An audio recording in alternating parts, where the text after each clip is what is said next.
Kita mulai. Bismillahirrahmanirrahim. Assalamualaikum warahmatullahi wabarakatuh.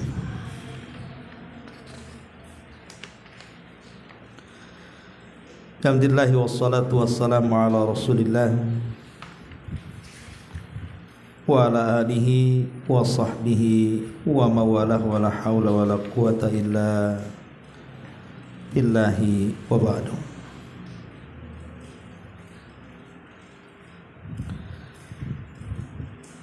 Baik, kita lanjutkan kajian kita. Masih membahas kitab Bahjah Qulubil Abrar. Dan kita sudah masuki poin ke-71, halaman 232, tentang tercelanya sifat marah.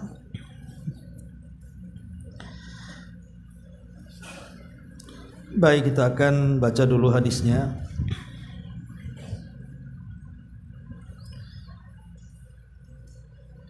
An Abi Hurairah radhiyallahu an qala jaa rajulun faqala ya Rasulullah awsini faqala la taghdab thumma raddada miraran faqala la taghdab. Dari Abu Hurairah radhiyallahu an, dia berkata, seseorang datang menemui Nabi sallallahu alaihi wasallam, kemudian meminta wasiat dan mengatakan, ya Rasulullah, berilah wasiat kepadaku. Maka Nabi sallallahu alaihi wasallam bersabda, la taghdab, jangan engkau marah. Thumma raddada miraran, maka beliau mengulang-ulang wasiat itu dan beliau terus mengatakan, la taghdab, jangan marah. Hadis ini dikeluarkan oleh Imam Al-Bukhari.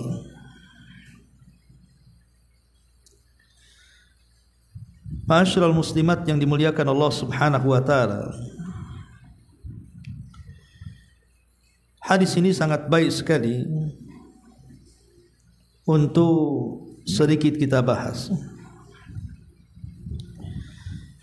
Nabi sallallahu alaihi wasallam memberikan wasiat yang sangat pendek sekali, tapi syarat dengan makna. Hanya satu kalimat. Nabi sallallahu alaihi wasallam mengatakan, la taghdab, jangan marah.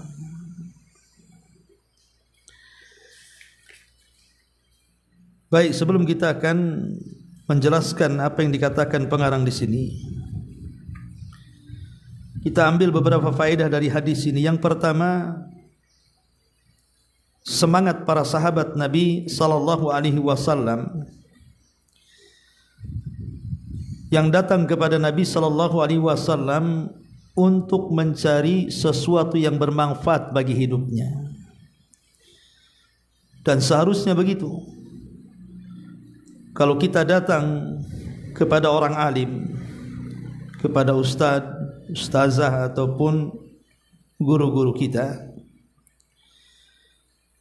maka bertanyalah sesuatu kepada mereka itu sesuatu yang bermanfaat bagi hidup kita. Itulah yang dilakukan para sahabat kepada Nabi sallallahu alaihi wasallam.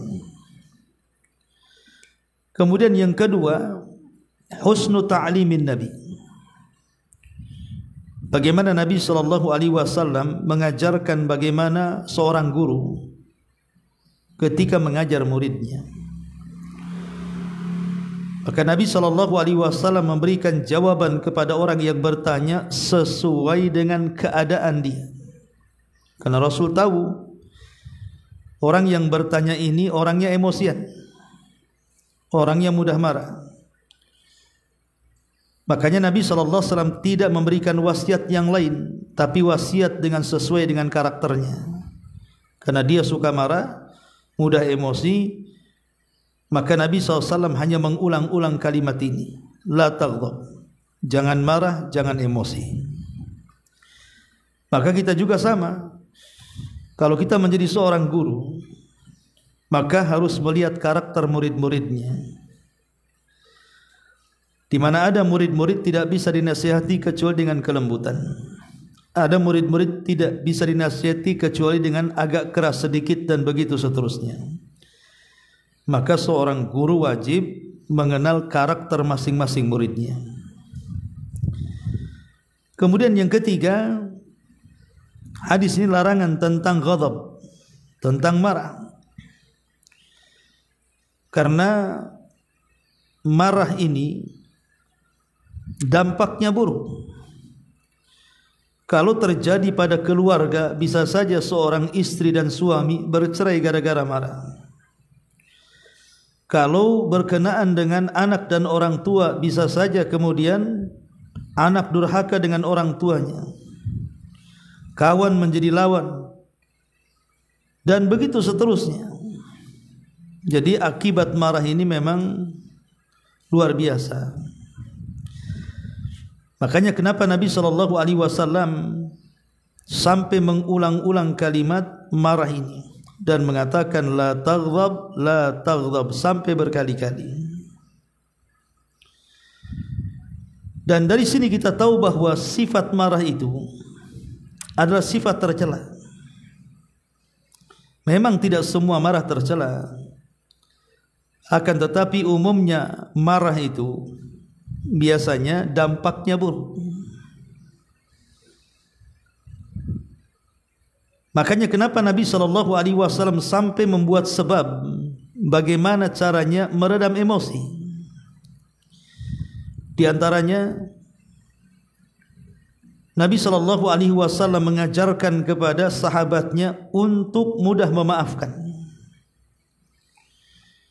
Karena sifat memaafkan itu bisa meredam emosi, bisa meredam kemarahan. Kemudian yang kedua, meminta perlindungan kepada Allah. Makanya dahulu di zaman Nabi SAW ada dua orang yang saling mencela, saling memaki. Entah apa sebabnya. Dan Nabi SAW kemudian melihat wajah keduanya sangat memerah. Kemudian urat lehernya mengencang dan mulai mengeluarkan kata-kata yang di luar dari biasanya. Terlontar kata-kata kotor, kasar, dan yang semacamnya. Maka Nabi SAW mendekati orang yang sedang bertengkar itu. Kemudian Nabi SAW mengatakan, maukah ku ajarkan kepadamu satu kalimat? Kalau kalian mengucapkan kalimat ini, saya yakin amarah pada dada-dada kalian pasti akan hilang. Maka kemudian keduanya mengatakan, tentu wahai Rasul, kalimat apa itu? Maka Nabi SAW mengatakan, a'udzu billahi minasyaitonir rajim. Aku berlindung kepada Allah dari setan yang terkutuk. Nabi mengajarkan ketika kita sedang emosi dan marah, berlindunglah kepada Allah dari setan, karena pemicu emosi dan marah itu datang dari setan. Makanya Nabi mengajarkan kepada dua orang ini untuk isti'adzah, meminta perlindungan kepada Allah dari setan yang terkutuk. Kemudian yang ketiga, Nabi SAW menyuruh kita untuk duduk. Artinya kalau kita sedang marah, ubah posisi. Kalau kita sedang berdiri, duduk. Kata Nabi SAW, idza ghadiba ahadukum wa huwa qa'imun falyajlis, fa in dhahaba anhul ghadab wa illa falyattaji. Kata Nabi SAW, kalau salah seorang di antara kalian marah dan kondisi kalian sedang berdiri, duduk. Kalau juga ketika sedang duduk masih juga kebawa emosi, maka berbalinglah, kata Nabi SAW. Intinya robah posisi. Kalau baring juga masih marah, pergi. Bagaimana caranya? Jangan dalam satu kondisi. Jadi Nabi SAW mengatakan kalau sedang marah maka ubah posisi dengan cara supaya marah itu bisa hilang dari diri kita. Bagaimana? Upayakan sebisa mungkin. Ma'asyiral muslimat yang dimuliakan Allah Subhanahu wa taala. Selain daripada itu juga, kalau seandainya kita juga masih marah, maka cobalah ambil air wudu. Karena Nabi SAW mengatakan innal ghadaba minasyaitan. Marah itu dari setan. Wa inna syaitan khuliqa min nar. Dan setan itu tercipta dari api. Wa in tudfa'un naru bil ma wa innama tudfa'un naru bil ma. Karena sesungguhnya api itu bisa dipadamkan dengan air. Fa idza ghadiba ahadukum falyatawadda. Maka kalau salah seorang di antara kalian berwudu, marah, maka ambillah air wudu. Lihat, Nabi SAW memerintahkan kita untuk berwudu. Kalau juga berwudu masih juga kebawa emosi, maka solatlah. Karena sesungguhnya syaitan itu akan lari dari orang-orang yang salat. Lihat bagaimana Nabi SAW mengajarkan kepada kita langkah per langkah bagaimana supaya kita tidak mudah marah. Ma'asyiral muslimat yang dimuliakan Allah Azza wa Jalla. Kemudian apalagi yang bisa meredam marah itu? Al-iktsar min dzikrillah azza wa jalla. Cobalah memperbanyak zikir, Bu. Kalau sedang ibu lagi marah, ibu bacalah umpamanya astaghfirullahaladzim, subhanallah, alhamdulillah, Allahu akbar, la haula wala quwata illa billah. Pokoknya terserah mau zikir apa saja. Ya. Jadi ganti ketika emosi itu ibu ulang-ulang tuh kalimat-kalimat zikir seperti itu. Karena kita tahu bahwa zikir itu bisa menenangkan hati. Jadi hati yang sedang bergejolak karena marah, maka Allah Subhanahu wa taala katakan ala bi dzikrillahi tatmainnul qulub. Ingatlah dengan zikir kepada Allah Subhanahu wa taala maka hati akan tenang. Ini juga salah satu solusi. Kalau kita sedang marah, perbanyak zikir supaya hati yang sedang terbakar itu mulai meredam dan mulai tenang. Kemudian juga berfikir tentang akibat daripada marah. Cobalah berfikir sebelum kita ini meluapkan emosi, meluapkan kemarahan itu. Ingat akibat orang marah. Lihat tetangga gara-gara marah akhirnya bercerai. Lihat tetangga gara-gara anak dan orang tuanya marah-marahan akhirnya durhaka dan orang tuanya pun mengusir anaknya. Lihat akibat-akibatnya. Karena kita tahu bahwa akibat marah ini bukan hanya bahaya dari segi perpecahan di tengah-tengah keluarga ataupun masyarakat dan tetangga, tapi lebih daripada itu marah ini bisa mengakibatkan banyak penyakit. Cobalah orang-orang yang punya penyakit diabetes itu, kalau dia marah, Bu, naik tuh gulanya tuh. Atau orang yang punya penyakit darah tinggi, itu kalau sedang marah, Bu, bisa naik tuh.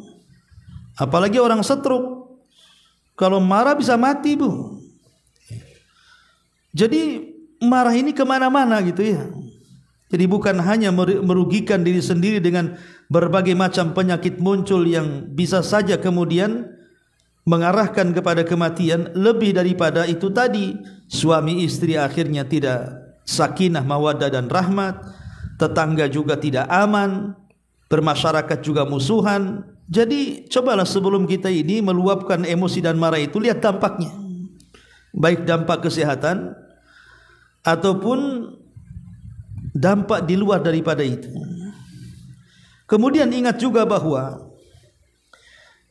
Kalau kita meredam emosi, tidak meluapkan, sesungguhnya ini amalan yang luar biasa. Ketika Allah Subhanahu wa taala dalam surah Al-Imran 134 menjelaskan tentang ciri-ciri orang yang beriman, salah satunya Allah mengatakan wal kadhiminal ghaidha wal afina 'anin nas. Ciri-ciri orang yang beriman adalah orang yang mampu untuk meredam emosi dan mudah memaafkan manusia.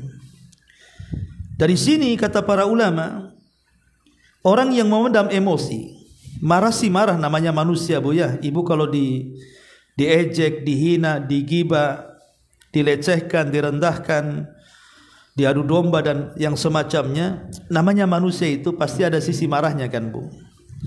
Nggak mungkin nggak marah, ibu bukan batu, pasti punya hati, pasti akan marah. Tetapi ingat bahwa kalau kita berfikir tentang keutamaan orang yang meredam marah, meredam emosi, maka berkahnya banyak. Pertama, bahwa orang yang meredam emosi itu adalah seafdol-afdolnya amal dan sebesar-besarnya pahala.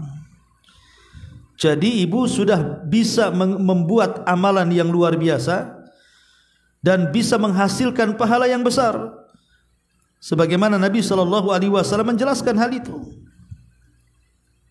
Kemudian yang kedua, bisa menambah iman.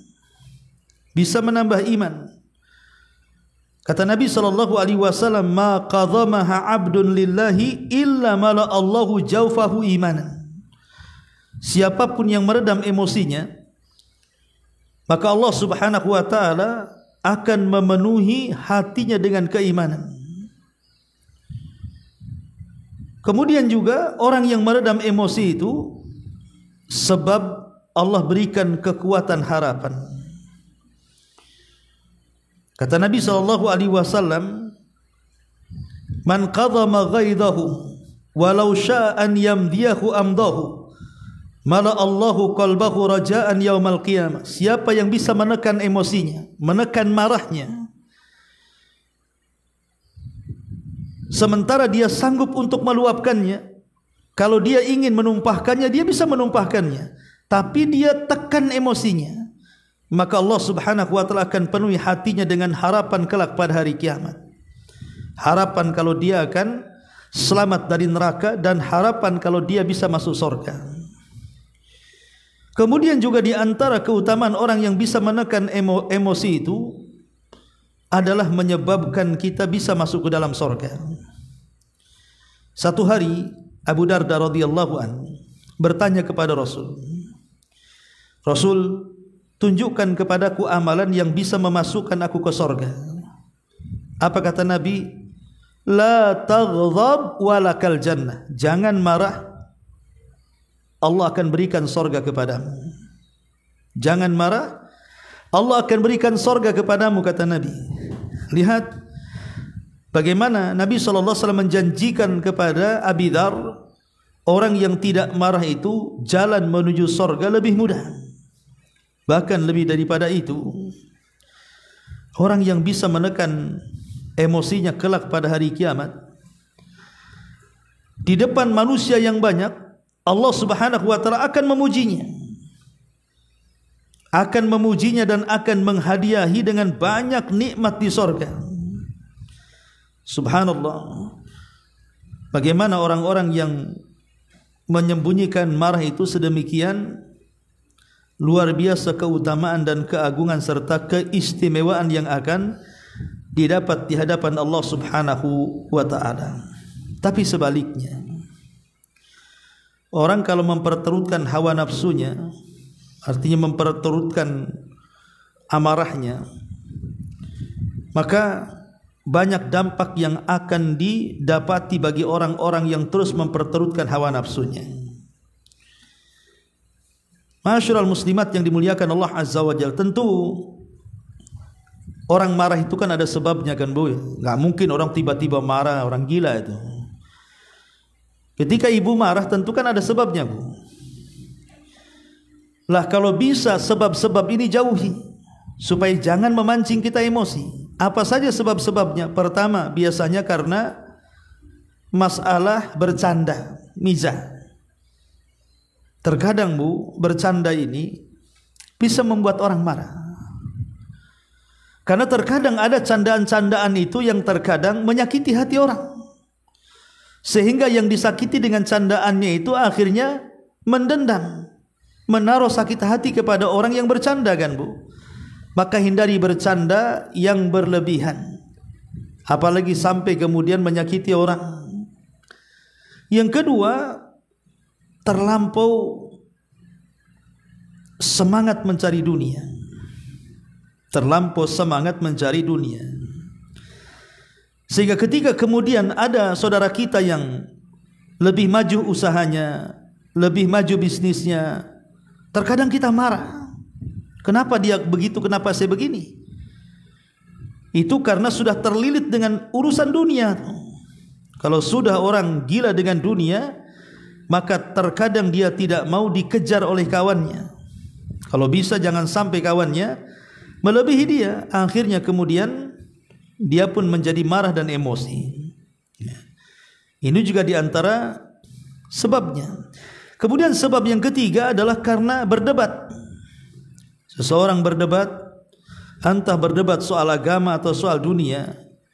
Kalau berdebatnya itu sudah tidak sesuai dengan relnya, artinya bahasa saya mungkin sudah mulai debat sambel gitu ya, sudah enggak jelas juntrungannya, itu biasanya debat itu menjadikan orang menjadi emosi dan menjadi marah.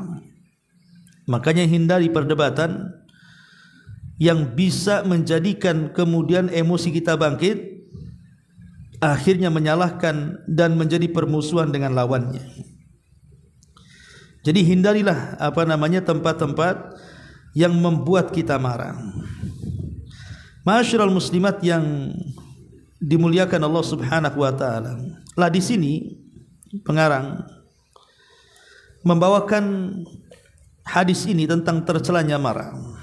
Baik, kita sedikit baca apa yang dijelaskan di sini. Setelah pengarang ini menjelaskan tentang hadis wasiat Rasul kepada seseorang agar jangan marah, apa kata pengarang di sini? Laki-laki ini menyangka bahwa jawaban beliau untuk perkara parsial saja, sedangkan yang dia inginkan adalah beliau memberi wasiat dengan kalimat yang lebih umum dan lebih luas. Jadi orang ini menyangka ketika Rasul dimintai wasiat dia akan menjelaskan ini itu gitu ya. Ternyata itu pula yang diwasiatkan Nabi SAW. Kenapa? Karena Rasul ketika memberikan nasihat itu dia sesuai dengan karakter orang yang akan diberi nasihat. Oleh karena itulah dia pun mengulang permintaannya. Tatkala Nabi memberikan jawaban yang sama, barulah dia mengerti bahwa ini adalah kalimat yang umum dan luas. Memang demikianlah keadaannya. Karena sabda Nabi SAW, janganlah engkau marah, mengandung dua perkara penting. Pertama, perintah untuk melakukan sebab-sebab, berlatih untuk berakhlak mulia seperti kemurahan hati, sabar, pandai menguasai.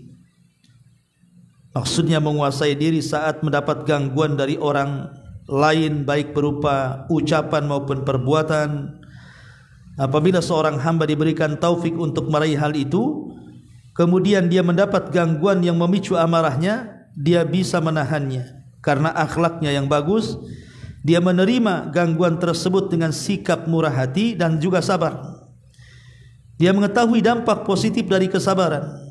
Karena perintah tersebut sesuatu maknanya adalah perintah untuk mengerjakan sesuatu tersebut sekaligus perintah untuk mengerjakan penyempurnaannya.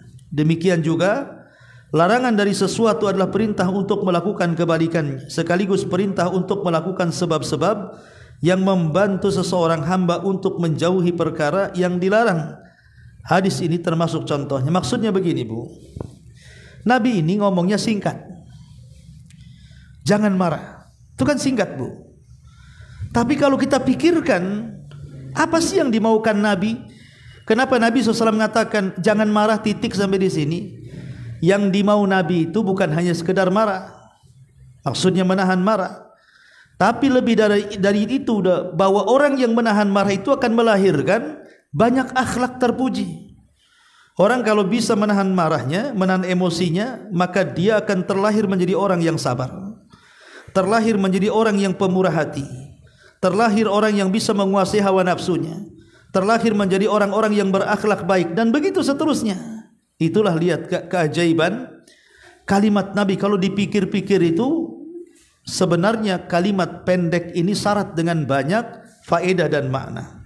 Yang kedua, kata beliau, perintah ketika sedang marah agar tidak meluapkan amarahnya, karena kemarahan umumnya tidak bisa ditahan, namun memungkinkan untuk tidak meluapkannya, sehingga wajib bagi seseorang ketika amarah itu muncul untuk menahan dirinya dari ucapan dan perbuatan haram yang dapat memicu kemarahannya.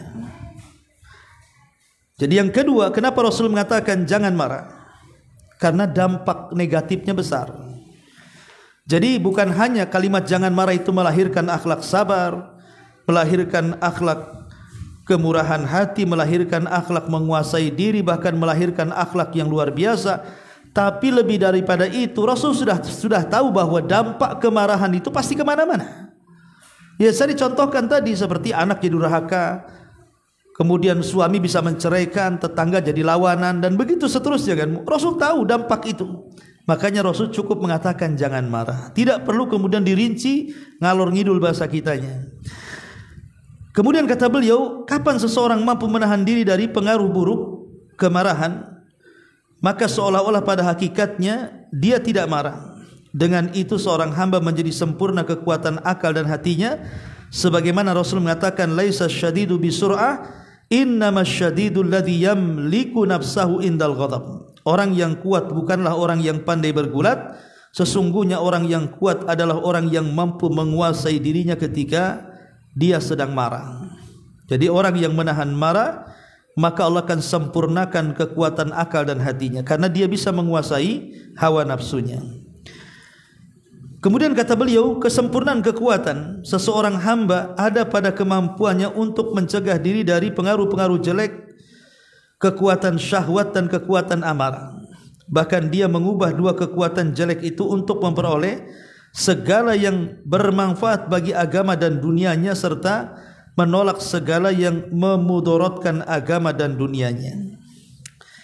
Kemudian kata beliau, sebaik-baik manusia adalah seseorang yang syahwat dan hawa nafsunya mengikuti petunjuk yang datang dari Rasulullah, sedangkan kemarahan dan pembelaannya dia gunakan untuk menolong kebenaran dan juga berusaha menghilangkan kebatilan. Maksudnya kalau marahnya itu karena agama dilecehkan atau Allah diolok-olok, Quran diinjak-injak, ayat-ayat dihina-hina, maka kita tidak mungkin diam saja, Bu. Disinilah waktunya kita bisa meluapkan emosi kita. Disinilah waktunya kita bisa menampakkan kemarahan kita. Memang asalnya marah itu dilarang, bahkan akhlak yang tercela. Tapi pada waktu-waktu tertentu kita tidak mungkin diam saja. Ketika agama kita diinjak-injak, Rasul dihina, ayat-ayat Quran dilecehkan, tentu kita akan marah. Kita akan marah, nggak mungkin diam saja.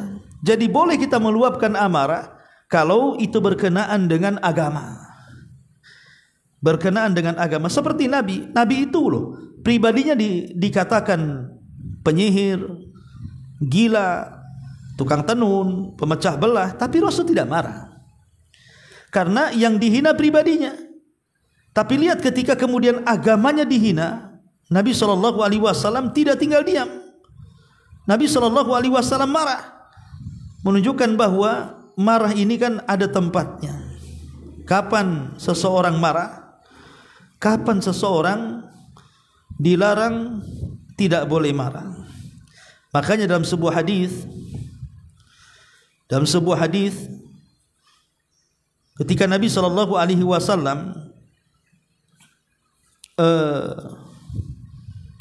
ditanya oleh beberapa para sahabat Nabi SAW tentang masalah tidak boleh seseorang itu meluapkan emosi sembarang. Sahabat mengatakan, Rasul, bagaimana caranya kita meredam hawa nafsu kita? Maka Nabi SAW tetap menasihati, jangan marah. Jangan marah. Kecuali idan tahakat hurumatillah. Kecuali kalau seandainya kemuliaan-kemuliaan Allah itu dirobek, maka kita tidak tinggal diam. Tentu kita harus mempertahankan agama, menolong agama. Kita tidak mungkin diam saja. Seperti umpamanya ada orang yang menghina Nabi. Dulu kita mendengar ada orang yang membuat karikatur Nabi SAW. Atau ada orang yang membakar Quran di depan umum, ya, seperti yang terjadi di negeri barat itu. Ya tentu kita marah, kita kecam. Apa-apaan ini? Ya. Tapi Nabi SAW tidak akan pernah marah kalau disinggung pribadinya.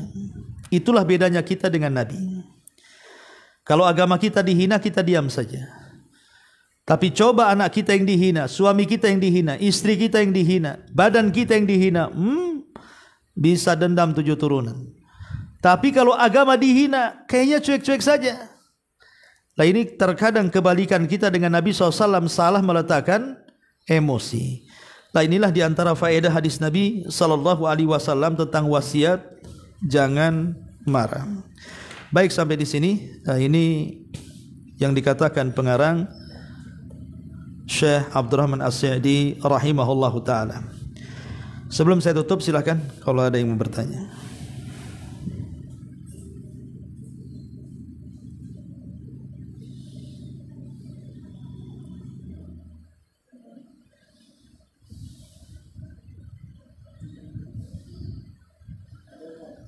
Baik. Subhanakallahumma bihamdika asyhadu an la ilaha illa anta astaghfiruka wa atubu ilaik. Allahu ta'ala alam. Assalamualaikum warahmatullahi wabarakatuh.